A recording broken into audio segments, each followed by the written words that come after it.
possible, c'est pas possible, c'est pas possible. J'espère que j'en ai pas fait tomber par terre. Ah, bordel, de bordel, de bordel, de bordel, de bordel. Ce que je voulais pas faire, je l'ai fait, putain. Bon, salut, bienvenue dans l'épisode numéro 3. Non, pas du tout, dans l'épisode numéro 4. Alors, pour rappel, l'épisode précédent, nous avions commencé à remonter la bécane, voilà. Les épisodes d'avant, on s'était appliqué à la démonter. L'épisode de numéro 4, j'aimerais que ce soit le remontage du moteur et de la transmission. De là à dire qu'on va réussir à le démarrer, ça serait génial. Maintenant, si elle démarre pas dans cet épisode, ben tant pis. Bon là pour le moment, l'idée c'est d'ouvrir la boîte de vitesse, le système de sélection, tout contrôler, nettoyer, changer les joints. Voilà, première étape de ce nouvel épisode. Bon, je sais même pas ce que c'est, si c'est que de la graisse, si c'est que de la peinture, si c'est une vieille peinture, si c'est un mélange de vieille graisse et de peinture, enfin en tout cas c'est dégueulasse. Une espèce de revêtement qui a été appliqué sur cette boîte. Je n'ai aucune idée pourquoi est-ce qu'on a fait ça.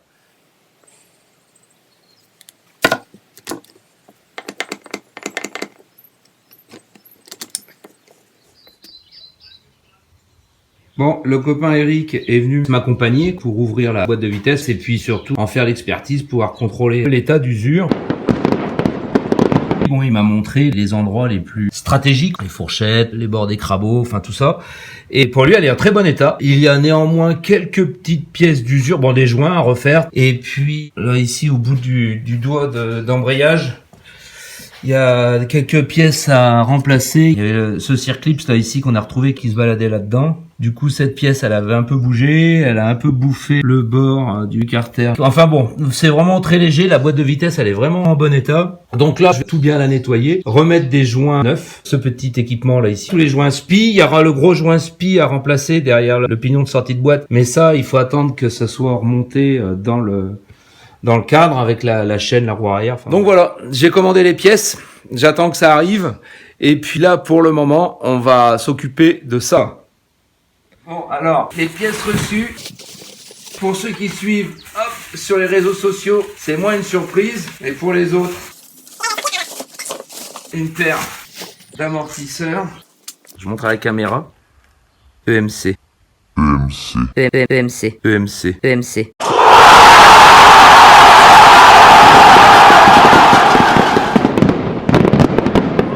Ils sont dans l'état qu'ils sont, hein. C'est des amortisseurs d'occasion, mais ils sont en pleine santé. J'arrive plus qu'à faire un bon nettoyage. Et ils ont chuté, mais bon, ça se démonte super bien. Donc ça, première chose, attends, je vais les poser. Voilà, ils s'accoutument à la moto. Et ça, je suis allé chercher hier soir. J'ai pas encore ouvert, il pleuvait, hein. Je suis allé le chercher en moto. Et je me suis pris la flotte. Et voilà. Regarde-vous. Tout neuf. Donc il est vraiment brutin. Voilà, et là avec ça, on sera bien protégé.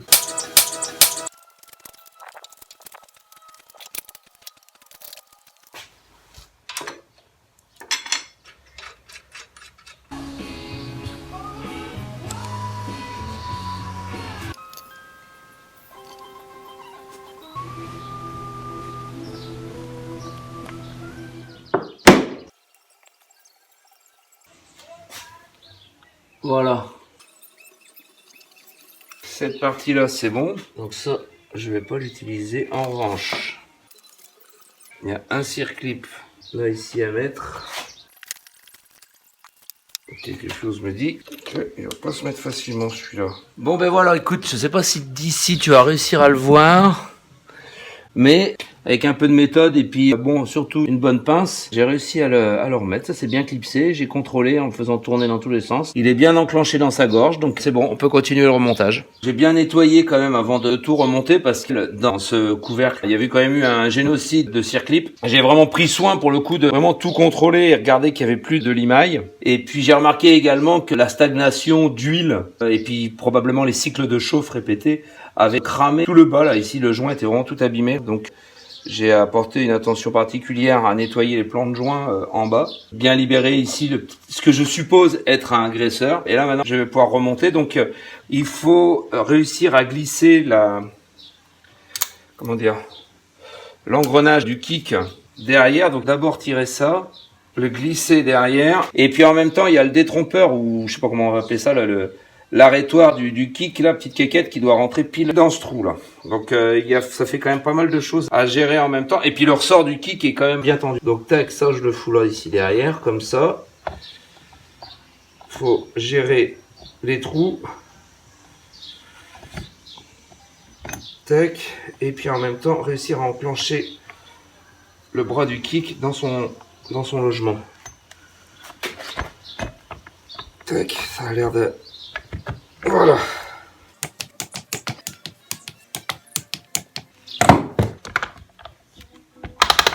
Ok.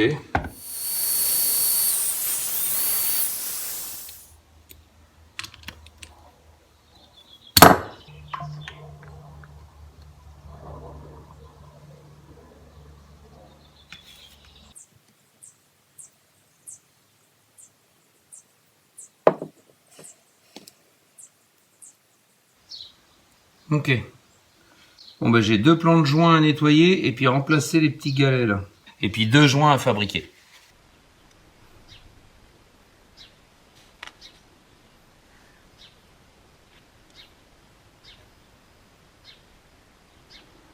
Ok. Non.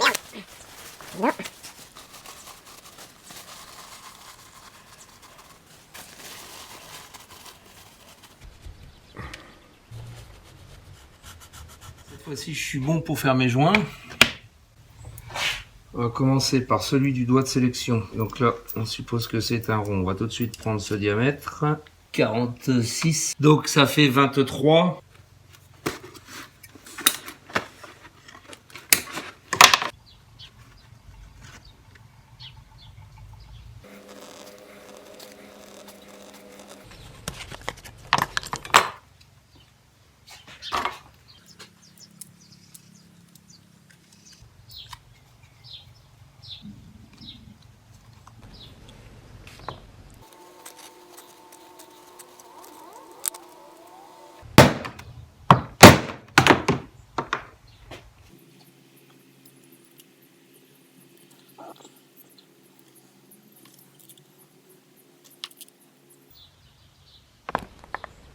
Tu fais quoi toi? Là, je suis en train de couper un joint. Non mais ça c'est pas la bonne matière. Ça là? Ouais. Si? Ah bon? Pourquoi tu dis ça? Là c'est une matière pour faire des joints. Ouais. Là je vais essayer un peu plus caoutchouc.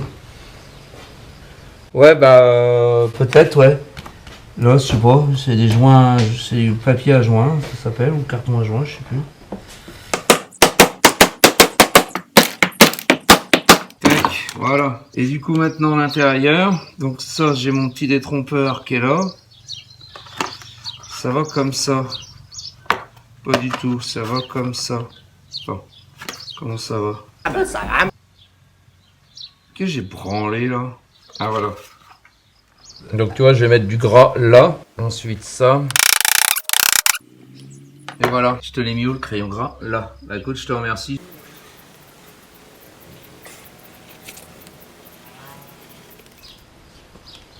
Pas cher cousin.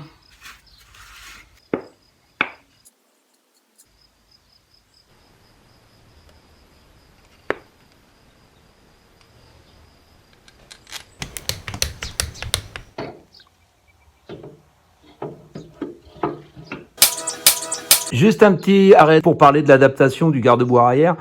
Ce sont des pièces de refabrication. Et il faut, pour tenir le garde-boue aux 2 sabres, qui le maintiennent donc sur le cadre, ajuster 8 points de fixation, 4 de chaque côté. Il faut retravailler quasiment chaque trou. J'ai dû déjà retravailler les taraudages qui étaient approximatifs. Je dois adapter les 2 pièces l'une à l'autre. Je fais que ça, monter, démonter, ajuster, démonter, remonter, ajuster, jusqu'à ce que ça me satisfasse. Je souhaite parvenir à des assemblages qui n'imposent pas de contraintes aux pièces entre elles.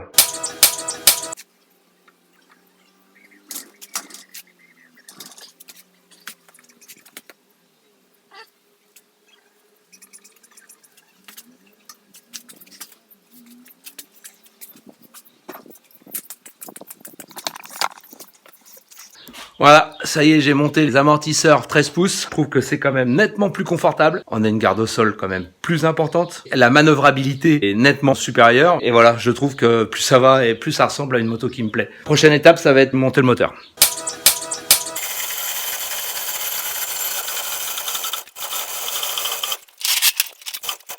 Les choses se précisent, on rentre le moteur dans le cadre. J'en avais tellement bavé lorsque je l'ai retiré, j'appréhende un petit peu là. Mais bon, j'ai vraiment envie qu'il y aille, donc ça va le faire. Mais ça va être lourd. C'est surprenant comment autant de poids peut être concentré dans un si petit truc. Et surtout, il n'y a pas de poignée, quoi. Bon, allez, on y va. Je vais retirer les pieds. Alors, toi, tu tiens celle-là, là, ouais, voilà. Impec. Hop, voilà un pied. Ok. Tu descends, mais alors doucement, hein. Allez, vas-y. Vas-y, fais glisser dans tes mains. Voilà, c'est bien, continue. Ok, c'est tout bon là maintenant. Tu vas prendre ma place, puis tu vas tenir le moteur. On va enlever les sangles. Ça va? Ouais. Pas trop lourd? Bah, je te lève absolument rien. Ouais. Tac, je vais graisser là ici. Et là, ici aussi. Je vais mettre ma ceinture d'effort. Et là, Le pouvoir du crâne. le pouvoir du crâne ancestral. Je demande la force toute puissante. Je demande la force toute puissante. Là, ce que je vais faire, donnez-moi, c'est que je vais le soulager, je vais le rapprocher, et il faut faire suivre la petite planchette avec. Allez. D'accord. Attention, t'es loin. Hein. Attention. Hop.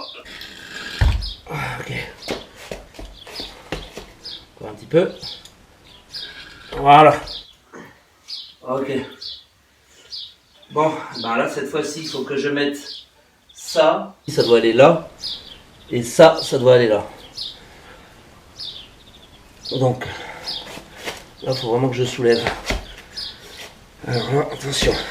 Écarte-toi.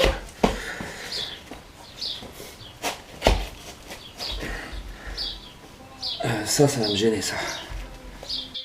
Ça peut tourner. Voilà. 1, 2, 3.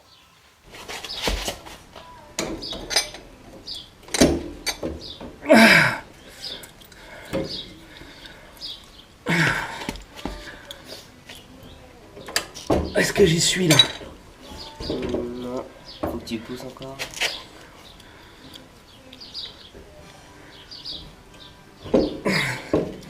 Qu'est-ce qui gêne? Ah non, t'es pas en face. Non, je suis carrément pas en face. Tu vois. Ah, c'est cette partie-là. Ok. Ok, là t'es dessus.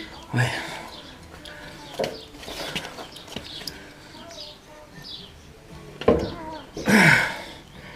Alors là, j'ai un truc qui coince, je sais pas ce que c'est. Alors, regarde, tu passes de l'autre côté s'il te plaît, parce que la lumière comme elle vient de là. Alors, c'est ça qui coince. Ça se joue à pas grand chose. C'est juste ça là.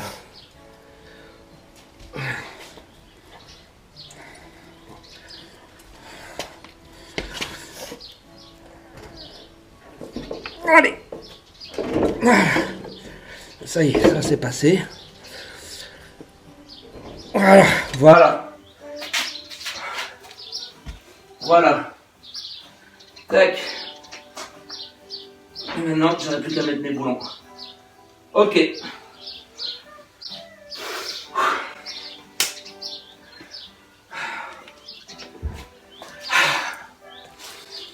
Bon ben merci mon lapin.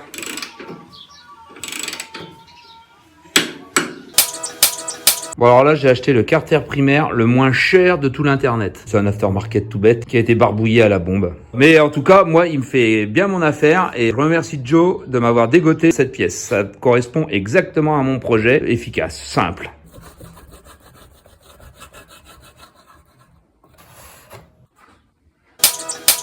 Après avoir monté le moteur, j'ai tenté d'installer le carter primaire inférieur et ça rentrait pas.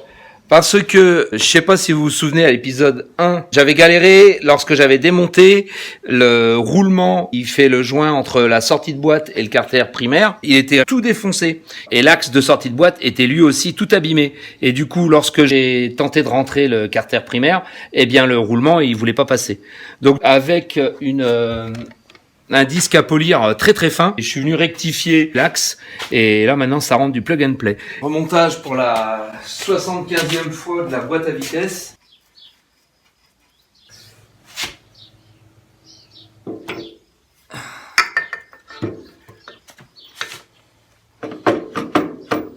Voilà. Bon, cette boîte de vitesse, elle est montée pour un bon moment.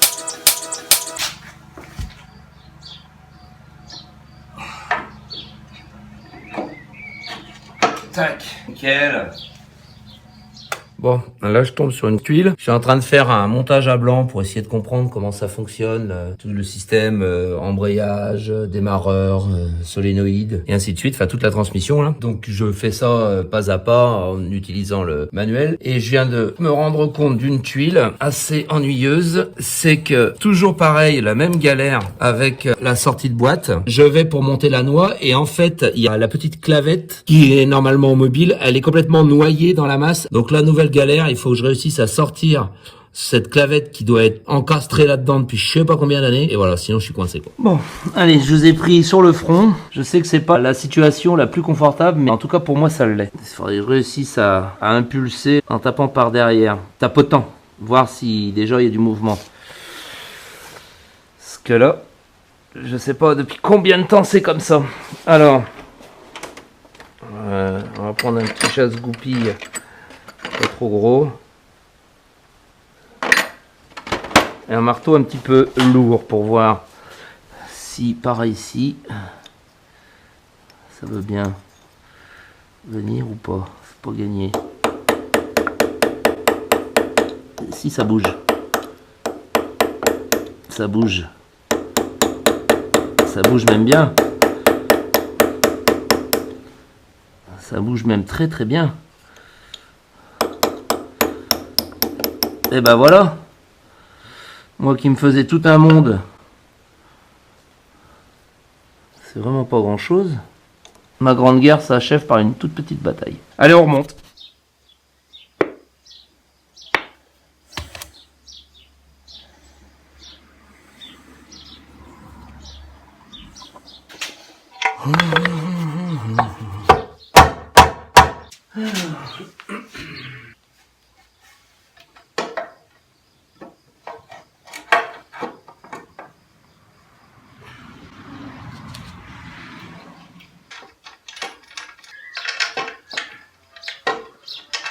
Tac. Alors là, ce qui est intéressant, c'est la procédure pour fixer l'ensemble de la transmission. Puisque, comme cette moto elle a la particularité d'avoir le moteur et la boîte de vitesse qui sont séparés, il faut, pour pouvoir transmettre le mouvement, que les deux soient parfaitement alignés dans les mêmes axes. Donc pour ça, on utilise le carter primaire, là, cette pièce là ici qui fait le joint entre les deux. Et dans l'ordre, on fixe d'abord le moteur. Donc lui, ça y est, il a sa place, il ne bouge pas. La boîte de vitesse, on la pose simplement, mais sans la serrer. Elle bouge. Ensuite, on fixe le carter à la boîte. Solidement. Après, on fixe le carter au moteur. Solidement. Et enfin, on vient fixer la boîte par les goujons du dessous.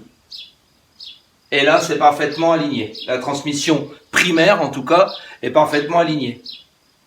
Et pour la secondaire, on fait la même chose, mais entre le pignon de sortie de boîte et la roue arrière. Voilà, l'intention, c'est que la transmission du mouvement se fasse de la façon la plus fluide, la plus douce, la plus naturelle possible. Ou en tout cas, qu'il y ait le moins de résistance possible. Voilà, c'était le quart d'heure scolaire, académique. Bon allez, il faut que je regarde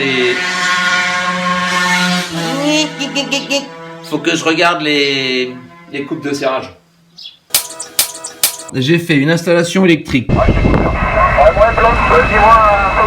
que j'ai trouvé sur mon manuel d'atelier pour tester le démarreur et le solénoïde en même temps. C'est mes vraiment tout premiers pas en électricité. J'espère ne rien griller parce que tout ça c'est de la pièce d'origine.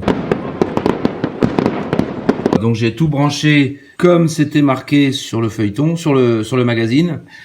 Et là maintenant on va essayer. Donc j'ai mis la petite caméra pour que vous puissiez voir en direct. Soit je crame tout, ou soit ça marche.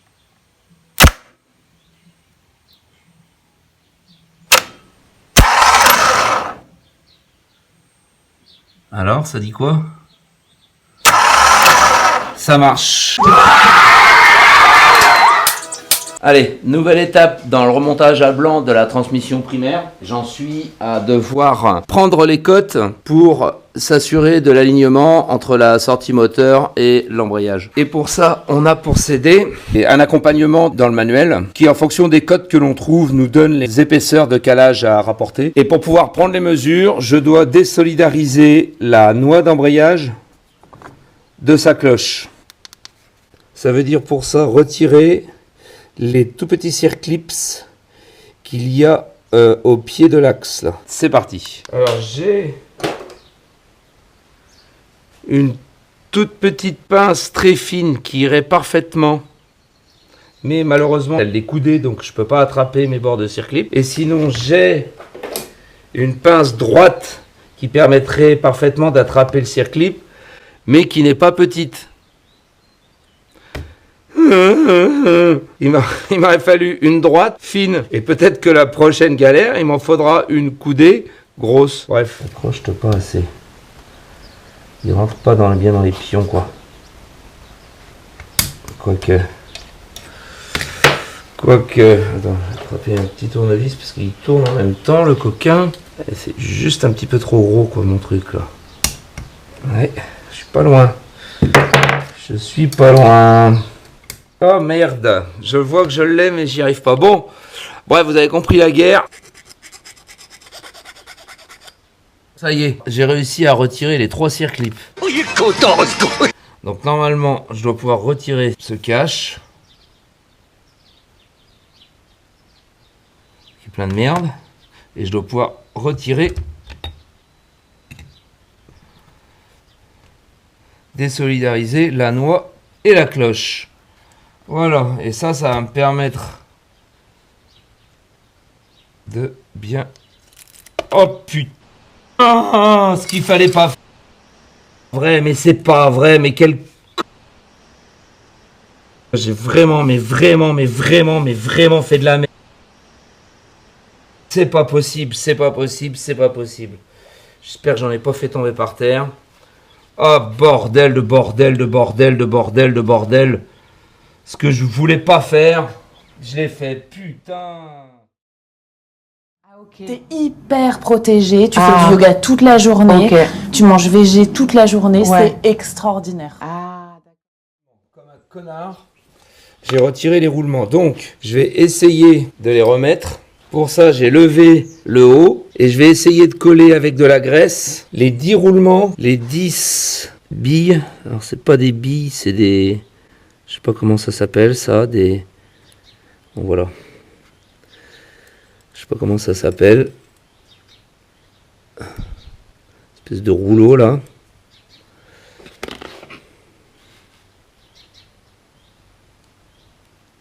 Voilà, si je les mets avec de la graisse, ils ont l'air de vouloir tenir. Donc je leur fous un peu de graisse dessus. Et ensuite j'essaye de les mettre en place. Mais évidemment, ils n'ont pas nécessairement envie de rejoindre leur logement tout de suite.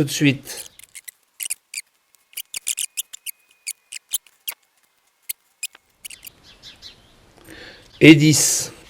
Je vais quand même contrôler pour être sûr de pas faire de la merde. Je vais en profiter tant que j'ai levé ça pour graisser. Je me dis que ça c'est le genre de truc que je suis pas prêt de rouvrir. Voilà, je vais pas trop non plus chercher plus que nécessaire. Et là, je vais redescendre. Terminé. Mais ça, mes petits camarades, je suis pas prêt d'y retoucher. Hein. Purée de cacahuètes. Oh, le truc. On va voir si ça fait bien son travail.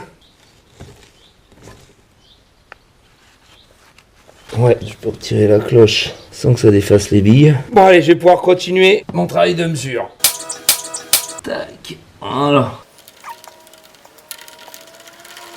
Pour déterminer la rondelle de calage, là ici, j'ai 46 mm. Et au niveau de la noix, je retire mon installation. Au niveau de la noix, je vais me le mettre où ça?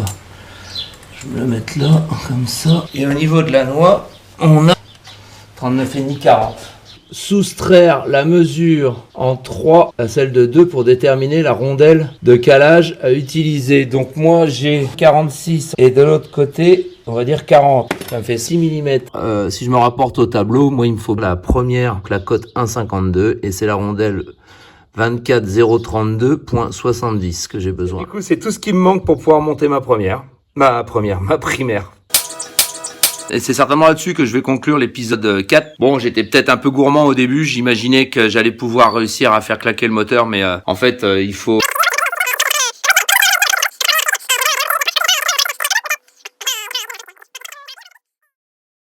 Bon voilà, j'espère que ça vous aura plu, que vous avez passé encore du bon temps, et puis on se retrouve épisode 5. Voilà, salut!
From the business